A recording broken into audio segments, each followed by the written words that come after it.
Metro ದರ ಏರಿಕೆ ವಿಚಾರಕ್ಕೆ ತೇಜಸ್ವಿ ಸೂರ್ಯ ಪ್ರತಿಭಟನೆ. ಬೆಂಗಳೂರಿನಲ್ಲಿ ಮಾಜಿ ಸಂಸದ ಡಿಕೆ ಸುರೇಶ್ ಇದಕ್ಕೆ ಪ್ರತಿಕ್ರಿಯೆ ಕೊಡ್ತಾ ಇದ್ದಾರೆ.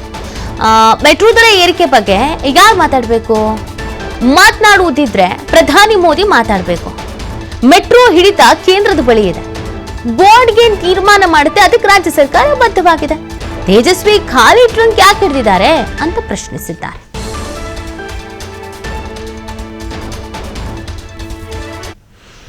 ನೋಡಿ, ಮೆಟ್ರೋ ದರ ಏರಿಕೆ, ಮೆಟ್ರೋ ದರ ವಿಚಾರಕ್ಕೆ ಸಂಬಂಧಪಟ್ಟಂತೆ ರಾಜ್ಯ ಸರ್ಕಾರ ಮತ್ತು ಕೇಂದ್ರ ಸರ್ಕಾರದ ನಡುವೆ ಜಟಾಪಟಿ ಆಗೋ ರೀತಿಯಲ್ಲಿ ನಾಯಕರುಗಳು ಮಾಡ್ತಿದ್ದಾರೆ.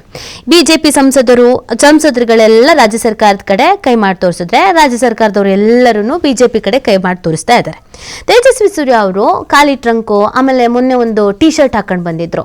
ಸೊ ಈ ರೀತಿಯಾಗಿ ವಿಭಿನ್ನವಾಗಿ ಎಲ್ಲ ಪ್ರಯತ್ನ ಪಡ್ತಿದ್ದಾರೆ. ಏನೋ ಈ ಮೆಟ್ರೋ ವಿಚಾರಕ್ಕೆ ಸಂಬಂಧಪಟ್ಟಂತೆ ರಾಜ್ಯದ ಎಲ್ಲಾ ನಾಯಕರು ತಿರುಗಿ ಬಿದ್ದುಬಿಟ್ಟಿದ್ದಾರೆ.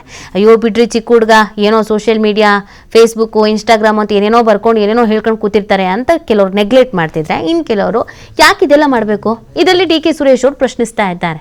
ಟ್ರಂಕ್ ಹಿಡ್ಕೊಂಡು ಹೋಗೋಂಥದ್ದು ಏನಾಗಿತ್ತು? ಈ ಮೆಟ್ರೋ ದರದ ಬಗ್ಗೆ ಮಾತಾಡೋದಾದ್ರೆ ಯಾರು ಮಾತಾಡಬೇಕು?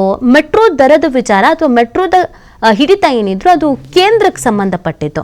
ಹಂಗಿದ್ರೆ ಅವ್ರು ಮಾತಾಡಬೇಕು ಅಲ್ವಾ? ರಾಜ್ಯದವ್ರದ್ದು ಏನಿದೆ ಇದರಲ್ಲಿ ಅಂತ ಪ್ರಶ್ನಿಸ್ತಾ ಇದ್ದಾರೆ. ಒಟ್ಟಿನಲ್ಲಿ ಈ ಮೆಟ್ರೋ ವಿಚಾರದಲ್ಲಿ ರಾಜಕೀಯ ಜಟಾಪಟಿ ಸಿಕ್ಕಾಪಟ್ಟೆ ಚೆನ್ನಾಗೇ ನಡೀತಾ ಇದೆ. ಒಂದು ಕಡೆಯಲ್ಲಿ ತೇಜಸ್ವಿ ಸೂರ್ಯ ಅವರು, ಇನ್ನೊಂದು ಕಡೆಯಲ್ಲಿ ಎಲ್ಲಾ ಬಿಜೆಪಿ ನಾಯಕರು, ಮತ್ತೊಂದು ಕಡೆಯಲ್ಲಿ ಕಾಂಗ್ರೆಸ್ನ ಎಲ್ಲಾ ನಾಯಕರುಗಳು. ಇವ್ರು ಅವ್ರ ಮೇಲೆ ಹೇಳೋದು, ಅವ್ರು ಇವ್ರ ಮೇಲೆ ಹೇಳೋದು. ಕ್ಲೇಮ್ ತಗೋತಾ ಇರೋರು ಯಾರು? ಮೆಟ್ರೋ ನಮ್ದು ಅಂತ ತೇಜಸ್ವಿ ಸೂರ್ಯ, ಹೌದಾ ಅಲ್ವಾ? ನೀವು ನೇರವಾಗಿ ಮಾತಾಡಿ. ತೇಜಸ್ವಿ ಸೂರ್ಯ ಅವರು ಮೆಟ್ರೋ ನಮ್ದು ಅಂತ ಕ್ಲೇಮ್ ತಗೋತಾ ಇದ್ದಾರೆ, ರಾಜ್ಯ ಸರ್ಕಾರದಲ್ಲ ನಮ್ದು ಅಂತ ಹೇಳಿ. ಸೊ ಹಿಡ್ತಾ ಎಲ್ಲ ಕೇಂದ್ರ ಸರ್ಕಾರದ ಹತ್ರ ಬೋರ್ಡ್ ಅಲ್ಲಿದೆ. ಆ ಬೋರ್ಡ್ನ ತೀರ್ಮಾನದಂತೆ ಇವತ್ತು ದರ ಏರಿಕೆ ಆಗಿದೆ. ದರ ಏರಿಕೆ ಆಗಬಾರ್ದು, ಸಾರ್ವಜನಿಕರಿಗೆ ತೊಂದರೆ ಆಗುತ್ತೆ ಅನ್ನೋದು ನಮ್ಮ ಕಂಟೆನ್ಷನ್ ಕೂಡ. ಅವರು ಬೋರ್ಡ್ ಏನ್ ತೀರ್ಮಾನ ತಗೋತದೆ ಅದಕ್ಕೆ ನಾವು ಬದ್ಧವಾಗಿದೆ, ಅಧಿಕಾರದಲ್ಲಿದ್ದಾರೆ. ತೇಜಸ್ವಿ ಸೂರ್ಯ ಅವರ ಸರ್ಕಾರ, ನರೇಂದ್ರ ಮೋದಿ ಅವರ ಸರ್ಕಾರ ಅಧಿಕಾರದಲ್ಲಿದೆ. ಅವರು ತೀರ್ಮಾನ ತಗೊಂಡು ಸಾರ್ವಜನಿಕರಿಗೆ ಅನುಕೂಲ ಮಾಡಿಕೊಳ್ಳಿ. ಖಾಲಿ ಟ್ರಂಕ್ ಯಾಕೆ ಹಿಡ್ಕೊಂಡಿದ್ದಾರೆ ಅಂತ, ಕರ್ನಾಟಕದ ಹಣನ 4.5 ಲಕ್ಷ ಕೋಟಿ 5 ಲಕ್ಷ ಕೋಟಿ ಲೂಟಿ ಮಾಡ್ಕೊಂಡು ಹೋಯ್ತಾ ಇದೀವಿ ಅಂತ ಹೇಳಿ ತೋರಿಸಿ ಇಟ್ಕೊಂಡಿದ್ದಾರೆ. ನಮ್ಮ ರಾಜ್ಯದ ತೆರಿಗೆ ಹಣ ಇದೆಯಲ್ಲ, 5 ಲಕ್ಷ ಕೋಟಿ ಹಣನ ಎಷ್ಟು ಚೆನ್ನಾಗಿ ಲೂಟಿ ಮಾಡ್ಕೊಂಡು ಹೋಗಿದೀವಿ ಅಂತ ಹೇಳಿ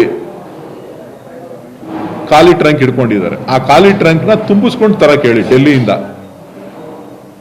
ದೆಹಲಿಯಿಂದ ನಮ್ಮ ತೆರಿಗೆ ಪಾಲಿನ ಹಣವನ್ನ ಕೊಡಿಸೋದ್ರ ಬಗ್ಗೆ ಅವರ ನಿಲುವೇನು?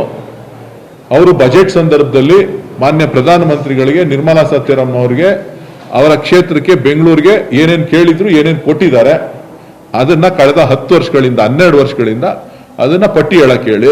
ಆ ಖಾಲಿ ಡಬ್ಬ ಕೇಂದ್ರ ಸರ್ಕಾರ ಏನು ಕೊಟ್ಟಿಲ್ಲ 12 ವರ್ಷದಿಂದ ಬೆಂಗಳೂರಿಗೆ ಅಂತೇಳಿ ಆ ಖಾಲಿ ಡಬ್ಬನ ತೋರಿಸ್ತಾ ಇದ್ದಾರೆ. ಮೆಟ್ರೋ ಬೋರ್ಡ್ ಏನಿದೆ, ಕೇಂದ್ರದಲ್ಲಿ ಬೋರ್ಡ್ ಏನಿದೆ, ಆ ಬೋರ್ಡ್ ಅಲ್ಲಿ ಇಟ್ಟಿದ್ದಾರೆ. ಟೆಕ್ನಿಕಲ್ ಅಡ್ವೈಸರಿ ಕಮಿಟಿ ಇದೆ. ಆ ಟೆಕ್ನಿಕಲ್ ಅಡ್ವೈಸರಿ ಕಮಿಟಿ ಅವರ ಅನುಮೋದನೆ ಮೇರೆಗೆ ಇದು ತೀರ್ಮಾನ ಮಾಡಿರೋಂಥದ್ದು. ಇವತ್ತು ಕೇಂದ್ರ ಸರ್ಕಾರ ತೇಜಸ್ವಿ ಸೂರ್ಯ ಅವರ ಬದ್ಧತೆ ಅಲ್ಲಿ ಕೇಂದ್ರದಲ್ಲಿ ಪ್ರದರ್ಶನ